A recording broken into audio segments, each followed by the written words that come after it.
무사셋. 안녕하세요. 법무사 김청산입니다. 안녕하세요. 노무사 안은지입니다. 안녕하세요. 세무사 전형진입니다. 법무사, 노무사 세무사 셋이 모여 무사 셋입니다. 무사셋.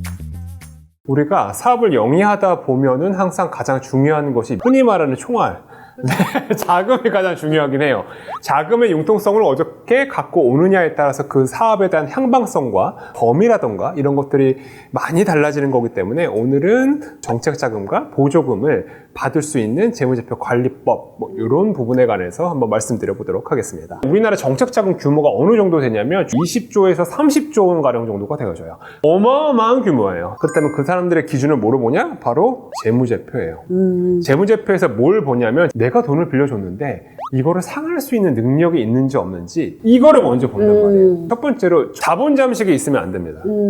내가 자본금이 1,000만 원이었는데 만약에 손실이 5천만 원이라고 해볼게요. 그러면 4천만 원이 마이너스가 되죠? 네. 이 마이너스 되어지는 금액을 우리는 자본 잠식이라고 해요. 자본 잠식이 되어지면요, 어떠한 은행권의 대출은 물론이거냐, 정책 자금 이거 아무것도 안 돼요. 끝난 거예요. 맞아요. 그렇다면 자본 잠식을 피하려면 어떻게 해야 돼요? 그럼 두 가지의 방법이 있습니다. 첫 번째는 이익 내시면 됩니다. 그죠. 장사를 잘하면 이익 내면 돼요. 그게 가장 쉬운 방법이에요. 근데 그게 네. 쉽지가 않죠. 네. 두 번째는 뭐냐면요, 자본금을 증자하면 됩니다. 이러면 자본 잠식을 피할 수 있습니다. 그렇다면 본격적으로 들어가서 대표적으로 많이 보는 비율을 말씀드릴 텐데, 그 첫 번째는 뭐냐면 부채 비율이에요. 부채 비율. 부채 비율. 지금 현재 이 기업이 가지고 있는 부채, 이 비율이 200% 이하면 되어집니다.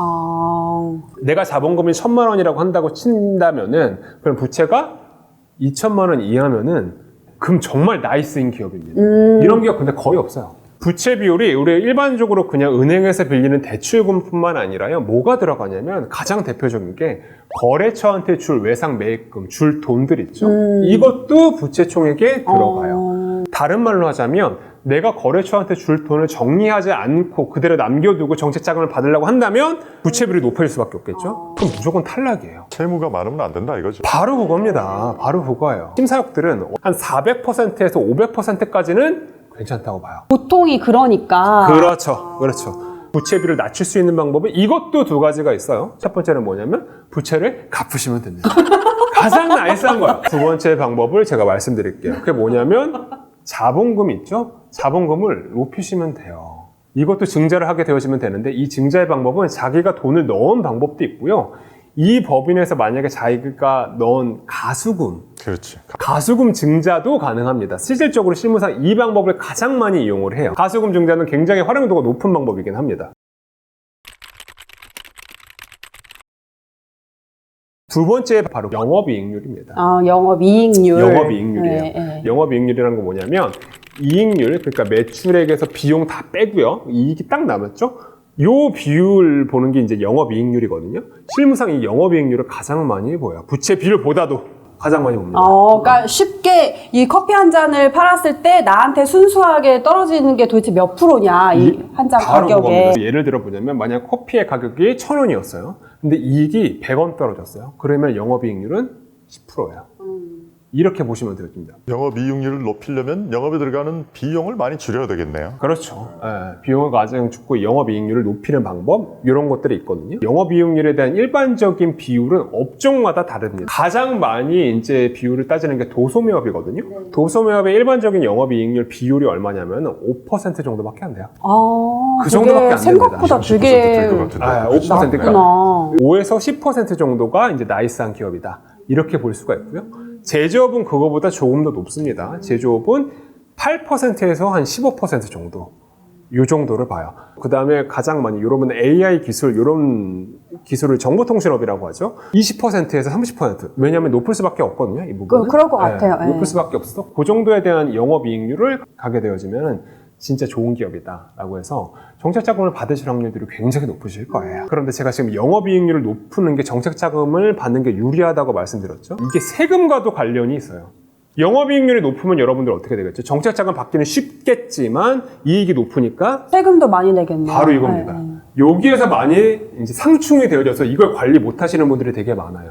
무조건. 당장에 세금을 조금 적게 내기 위해서. 맞아요. 실무상 가장 문제가 되어지는 게 바로 이건데, 나는 세금을 적게 낼 거야. 그렇게 되어지면 비용 많이 놓고 그다음에 이익률을 적게 갖고 갈 거야 라고 하시는 분들이 거의 대다수 분이세요. 내가 세금을 좀 높게 갖고 가더라도 이 정책자금을 받으려는 게 더 목적이다, 더 이익이다 라고 하시는 분들은 이 이익률 관리를 해주셔야 되는 거죠.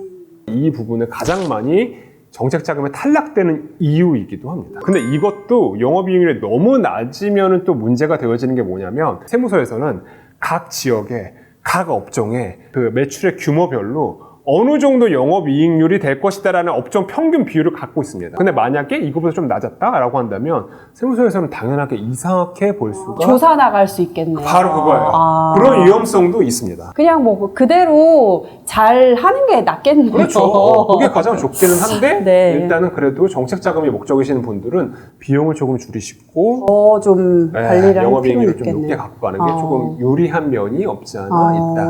이렇게 말씀을 드릴 수 있을 것 같아요. 지금까지 이렇게 말씀을 드리면 영상을 보시는 분들도 그렇게 생각하실 거예요. 야, 씨, 그런 기업은 다른 데도 다 빌려주지. 그쵸. 부채도 낮고 영업이익 다 빌려주지. 훌륭한 기업. 말이 되는 얘기를 해야지. 당연한 얘기를 하고 있어. 아직 실망하시기에는 이릅니다, 여러분들. 왜냐하면 이 빛의 비율이 좋지 않더라도 특정 업종에서는 이 비율보다도 기술력을 많이 보는 업종이 따로 있어요. 그게 뭐냐면 제조업이에요. 제조업은 예전서부터 지금 현재까지도 무언가 특혜가 굉장히 많은 업종이에요. 정책자금도 마찬가지입니다. 보조금도 마찬가지예요. 고용보험 지원금도 마찬가지예요. 맞아요. 제조업이도. 어떤 네. 그것도 되게 많아요. 네. 두 번째는 뭐냐면 인공지능이라던가 바이오 헬스라던가 모빌리티, 2차 전지 이런 것들이거든요. 이런 업종들 자체가 뭐냐면 이익을 많이 낼 수 있는 구조가 아니에요. 왜냐면 초기 투자 비용들이 굉장히 많이 들어가기 때문에 손실이 날 수밖에 없는 기업들이거든요. 이분들 업종들은 너무 부채 비율이라던가 영업이익률에 신경을 쓰지 않으셔도 될 것 같아요. 그보다 더욱더 중요한 것은 이 기업에 대한 기술력, 영업망, 사업계획서 이런 것들이 훨씬 더 중요합니다. 근데 제가 지금까지 이렇게 말씀드렸음에도 불구하고 보통 우리나라에서 많은 업종들이 뭐냐면요, 도소매업입니다. 도소매업들은 자금을 받을 수 있는 확률이 낮기는 합니다만 맞아요. 도소매는 특별한 기술력이 필요한 맞아요. 것도 아니고. 그럼에도 불구하고 이분들이 받을 수 있는 가능성이 있습니다. 수출을 하시면 돼요. 수출을 하시게 되어진다면은 그 정책자금이라든가 보조금을 받으실 확률들이 굉장히 높아져요. 한 10만 달러.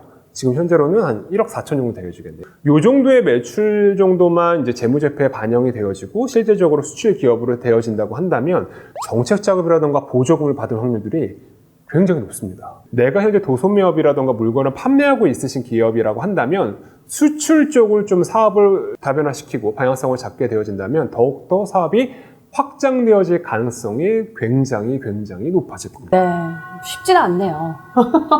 제가 업종이 제조업이 받을 가능성이 높다고 했잖아요. 그래서 이 정책자금을 받으시려는 목적을 갖고 계시는 분들이 이거를 어떻게 하시냐면요, 제조업을 일부러 내요. 그리고 제조업이 매출이 아닌데도 불구하고 매출을 신고해서 합니다.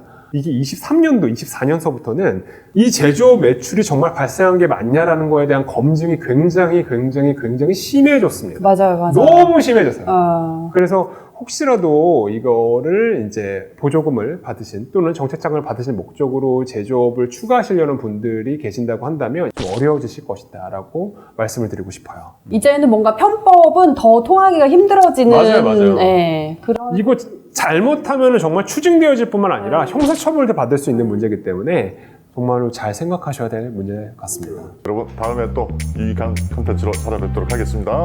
지금까지 법무사 김청선, 농사 아는지 세무사 조영재 셋이 모여 무사 셋이었습니다.